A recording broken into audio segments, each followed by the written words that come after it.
Greetings and welcome to the Business Ownership Workshop Series, Part 3 on Building Your Marketing Plan.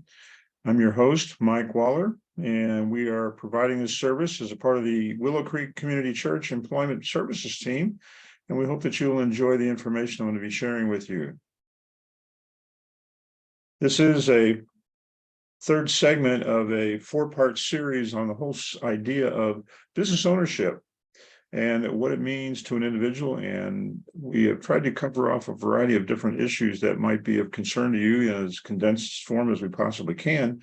But the first session, we covered off what it means to be an owner of a business. Is it really right for you? What are some of the options you have? If you don't have an idea, but you've got an inspiration, or you do have an idea and need some guidance.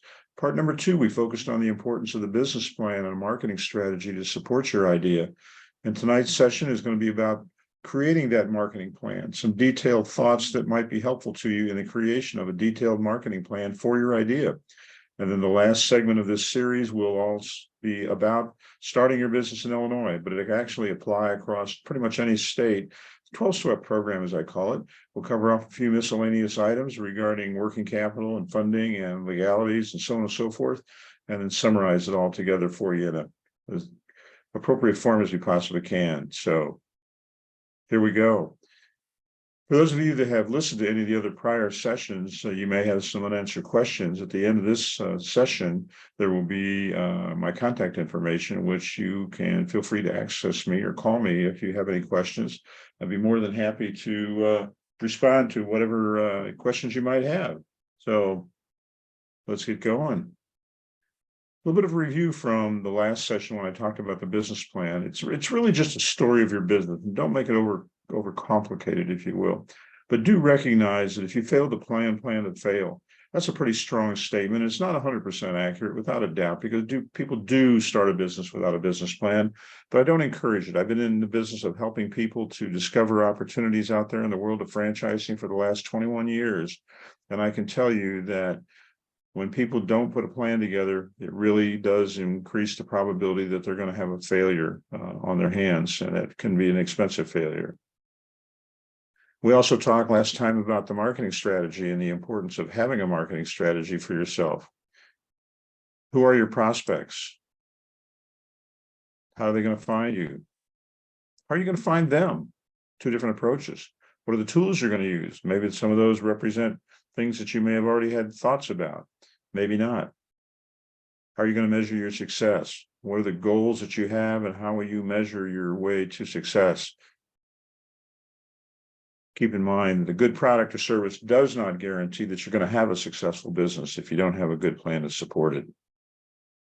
I talked a little bit about keys to business success over the course of these 3 sessions. We have spoken about a vision, a business plan, a value proposition, and a marketing strategy in the last session. Tonight, we're going to talk about the marketing plan in some more detail that hopefully will give you some nuggets that you can actually take and do something with. And then the last session, again, we're going to be covering off this whole concept of working capital and financing, the funding of your business, how that's going to happen, some of the administrative details in terms of how you set up your legal entity, and perhaps there's some compliance issues.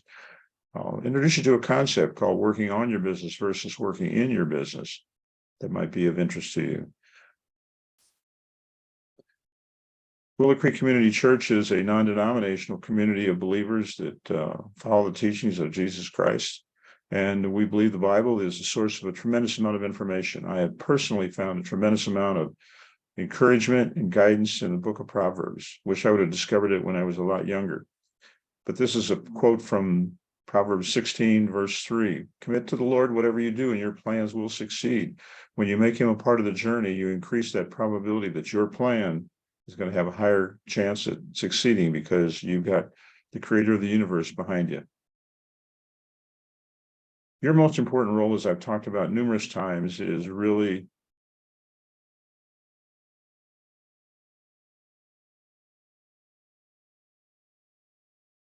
predicated upon the fact that the sales are what drive a business. If you don't have sales, you don't have a business. You might find yourself with an expensive hobby. You probably have heard me say that ad nauseum over the course of this series. But just recognize that you, as the owner of a business, have to make something happen. Whether you do it yourself or you hire it done, or some other means. You've got to drive the sales engine, because without sales, again, you don't truly have a business for yourself.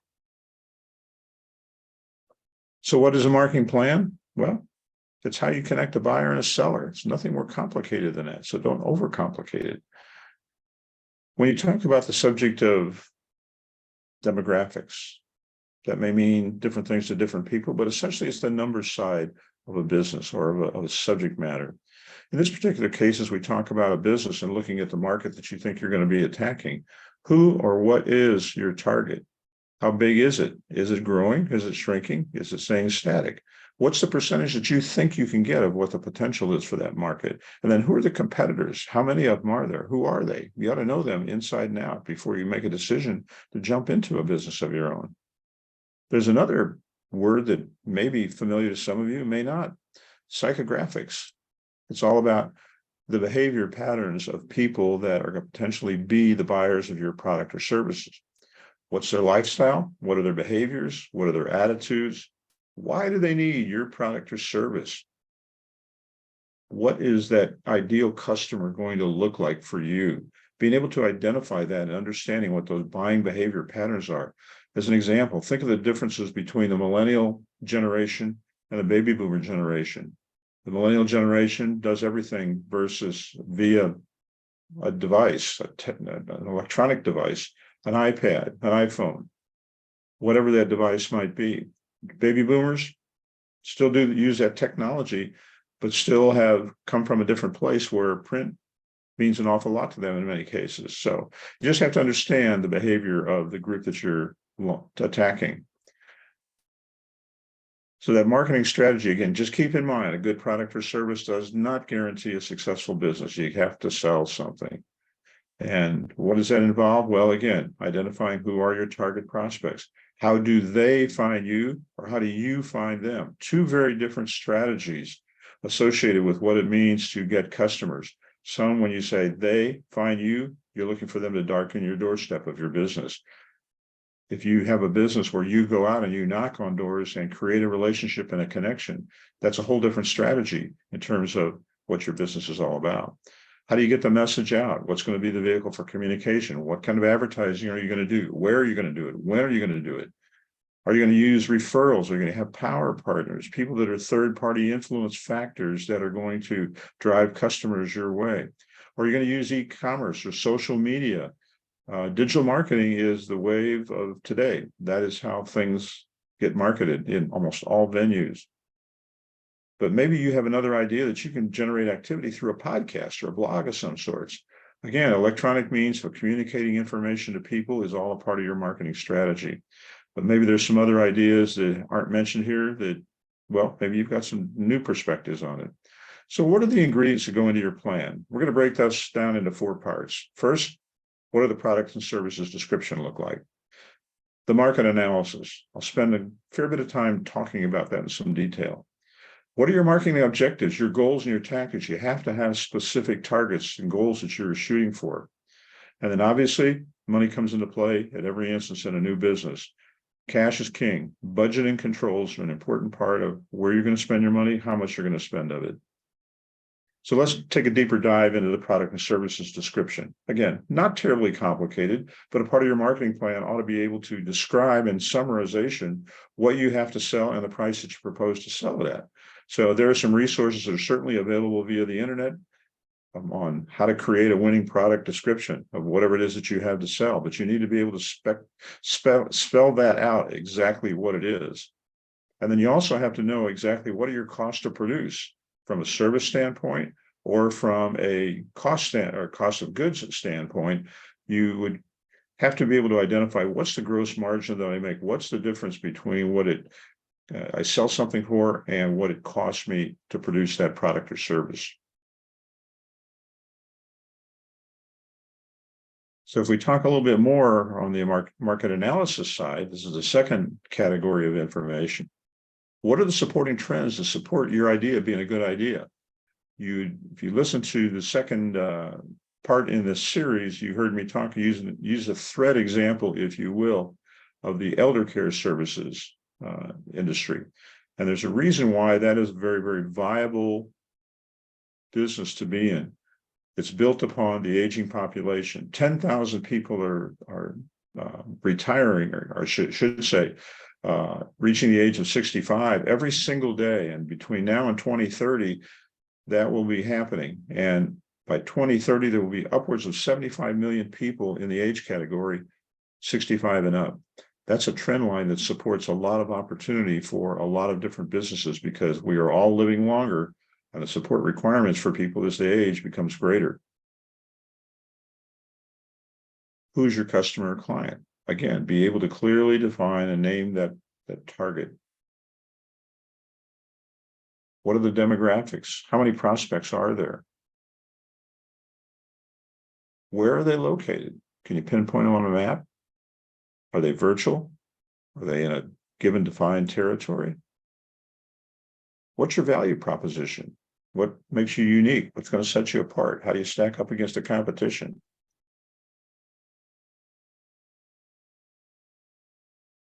Where do you place your product or your service? And then there's this thing called a SWOT analysis. If you don't know what SWOT is, I'm going to describe that for you in a few minutes. So this is all going to come into this category we're going to call market analysis. And so let's break it down a little bit further.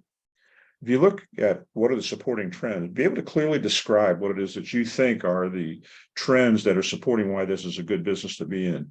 If you were thinking about starting a Yellow Pages printing business, that's probably not a very viable marketplace, because the trend lines are all working against you.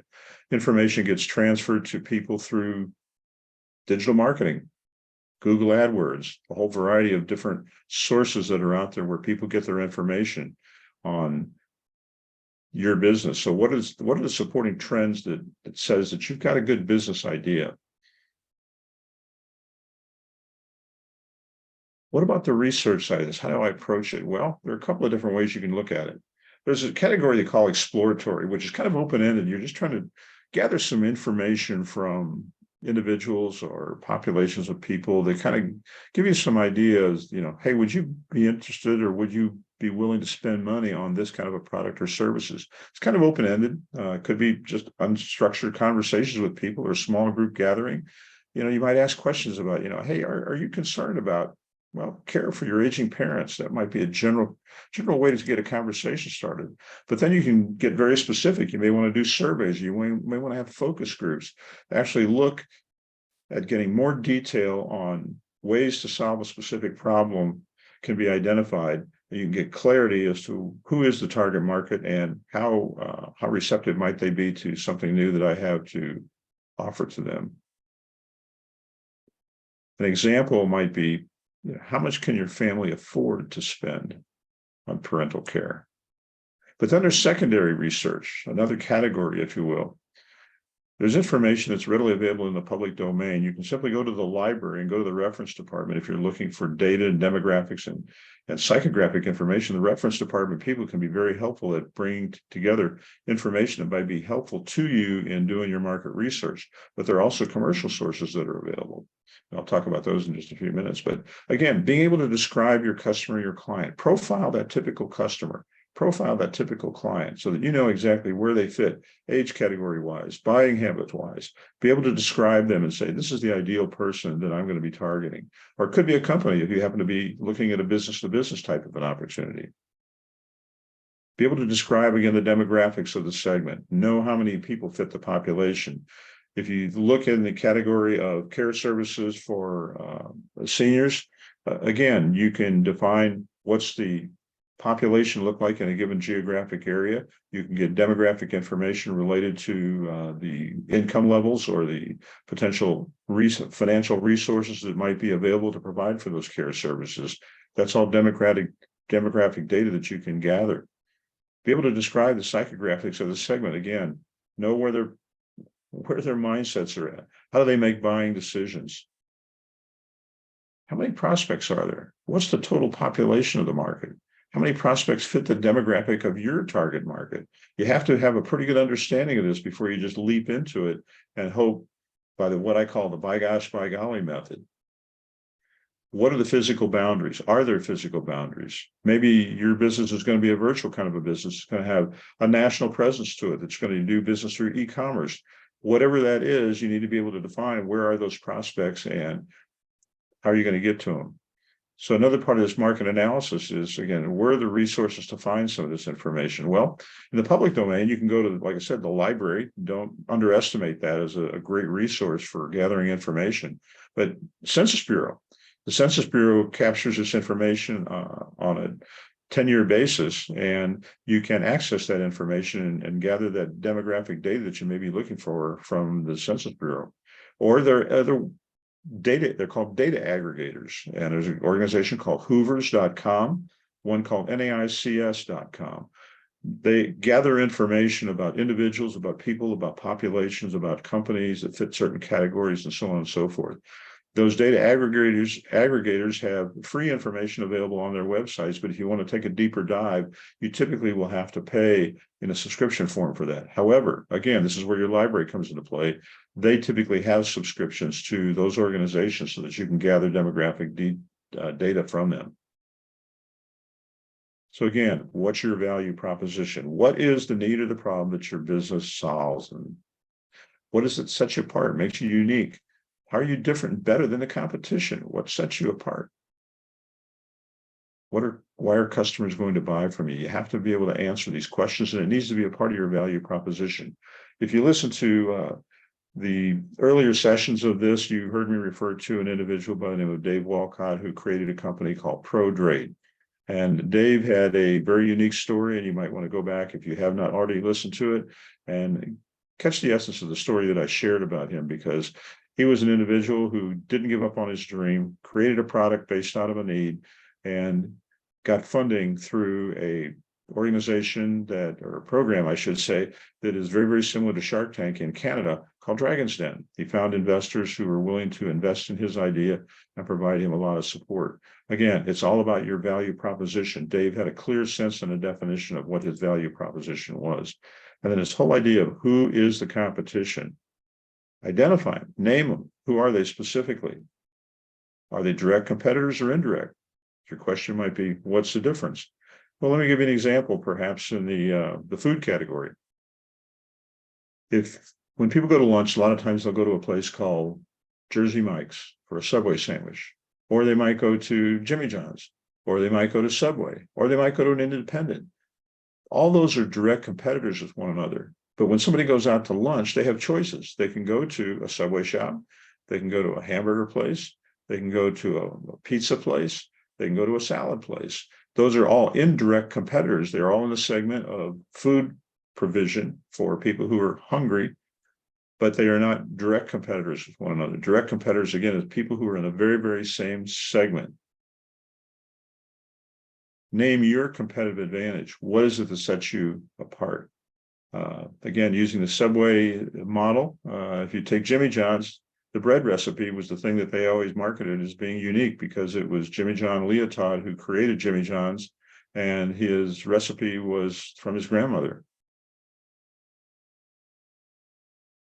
So again, under the category of market analysis, product and service placement, describe where you will sell. Are you going to be business to business? Are you going to be business to consumer in a retail form? Are you going to be direct sales in some way, shape, or form, where you're going to knock on doors and you're going to create opportunities by creating relationships and connections? Are you going to work through distributors? Are you going to be the supplier of some product or some kind of a service, but other people are going to be the actual sales agent associated with it? Via the internet. Amazon, as we all know, is one of the prime fulfillment houses that we all go to for buying merchandise of some sorts. Is that going to be the place in which you're going to sell? There organizations like Etsy, ETSY, if you've never heard of them, they sell a lot of home created or unique created products. Are you going to have just-in-time delivery, or are you going to have to carry inventory? These are all factors that you have to keep in mind. And if it's a service product, or a service, I should say, describe how the product is provided and sold. You ought to be able to describe all this as a part of your marketing plan, so there's complete clarity on what's the market you're attacking. Now let's go to this subject I mentioned earlier called SWOT analysis. What does SWOT stand for? Well, the SW comes from the words strength and weaknesses. You ought to be able to identify both the strengths and the weaknesses within your company or your business. What are the opportunities that you can leverage? What can you take advantage of? What relationships do you have? What particular uniqueness do you have that you can leverage in some way that presents opportunities for you? And then what are the marketplace threats? What could change the dynamic? Lots and lots of marketplace examples where marketplaces were upset. Again, digital marketing was a replacement for the yellow pages as a source of information. Google is the driver of that, without a doubt. Those are considered marketplace threats. You ought to be able to anticipate, what if the government does something that causes a change in my business in some way, shape, or form? Be able to think about those things, spell them out. Again, are there demographic or psychographic trends that work in your favor? Take the time to think about this, articulate it, because it could make a difference between the success or failure of your business. So let's go to the third category of marketing objectives, goals, and tactics. Again, you need to be able to describe as a part of your marketing plan, what are your marketing objectives? What are the goals and what are the tactics that you're going to use to sell? So each of your objectives should state what your intention is and have several goals that go along with that, along with the tactics for achieving those goals. So if you think about this, maybe you've heard this acrostic before. Small goals should be SMART: specific, measurable, attainable, realistic, and time-bound or timely in some way, shape, or form. Those are good goals. So here's an example in the assisted care services category. Your objective is simply you want to tap into third-party influencers. Who are the people that can send business my way? You might think in terms of, well, a goal could be that I'm going to establish a relationship with 6 medical practices. And that's going to be a resource for me because medical practices quite often serve the elderly, and they may be an excellent resource for sending referrals your way to provide care services. And how do you go about finding those places? Well, simply joining a chamber of commerce or getting affiliated with an association of some sorts could be an excellent tactic that you could use to get connected with those kind of people that you can create a relationship with that will become, again, third-party influencers or referral partners for you. So define how you're going to generate your prospects. Don't be afraid to evangelize your product and services. I talked about that in the very first session, I believe, maybe the second. And I talked about the whole idea of being an evangelist for your business, because you have to be the best salesperson. Whether you're an actual hard selling person, you have to be a communicator about your business and not be afraid to share with the fact that you've got a business and what it is that you do. So here's some examples of some other tactics you might give consideration to. Again, digital marketing campaign. That's the way business gets done today, whether it's done via Facebook, LinkedIn, Instagram, or a whole variety of other social media platforms, Google AdWords, a ton of different opportunities out there. If the whole world of digital marketing campaigns scares you, you need to be able to find some resources that can provide you guidance. That should be one of your advisors, if you will. Again, joining a chamber of commerce group or joining a networking association or networking group or an association of some sorts, those are all potential resources for gathering business. So again, name and building relationships with business influencers, those power partners. Those can be people, again, who can refer a lot of business your way. And then lastly, the category of budgets and controls. Very few people have unlimited financial resources. So you have to figure out, what is my plan going to cost? And can I truly afford it? And be prepared to test it and reassess it. Don't assume that because you have an idea and you have a plan that it's going to work exactly like you think. In most instances, it probably won't. And so I would suggest to you that you be prepared to test it, reassess it, change it as is appropriate, because that's the way the world operates. If you recall in a prior session when I talked about a gentleman by the name of Reid Hoffman who founded LinkedIn, he described entrepreneurship as jumping off of the cliff and building the airplane on the way down. Well, that's kind of what it's like having your own business. Now, the world of franchising is a little bit different. They've done all of this for you. That's the reason why a lot of people, a franchise makes a lot of good sense, because, again, not everybody has the expertise to do all of these sort of things. In the world of franchising, they've figured it all out, and they've got a strategy and a plan. You just need to follow the system. So as I'd mentioned to you earlier, this is going to be a little bit of a fire hose effect, and I suspect that it was. I hope that you found a few gold nuggets, but again, maybe there was some chicken nuggets tossed in there, so you got to decide which were which. So my recommendation to you is just get her done. There was a guy by the name referred to as Larry the Cable Guy, and that's what he used to say all the time: just get her done. And that's the only way that you're going to be able to make your business successful, is by taking the time, putting together a plan that you believe is the best intellectual property you've got. Make it happen. So again, this was the third session in this 4-part series on business ownership. And the next session will be part 4, where we'll be talking about what it means to actually start your business in the state of Illinois. We'll talk about funding. We'll talk about financing resources. We'll be talking about, again, how to set up a legal entity, or how to think that through, compliance issues, and a variety of other things. We'll wrap it all up in a 12-step program that I think will be a good summary that will hopefully be helpful for you. So again, my name is Mike Waller. This is my contact information. And if you'd like a copy of this presentation, feel free to text me, call me, email me at any of the address information that's available right there in front of you.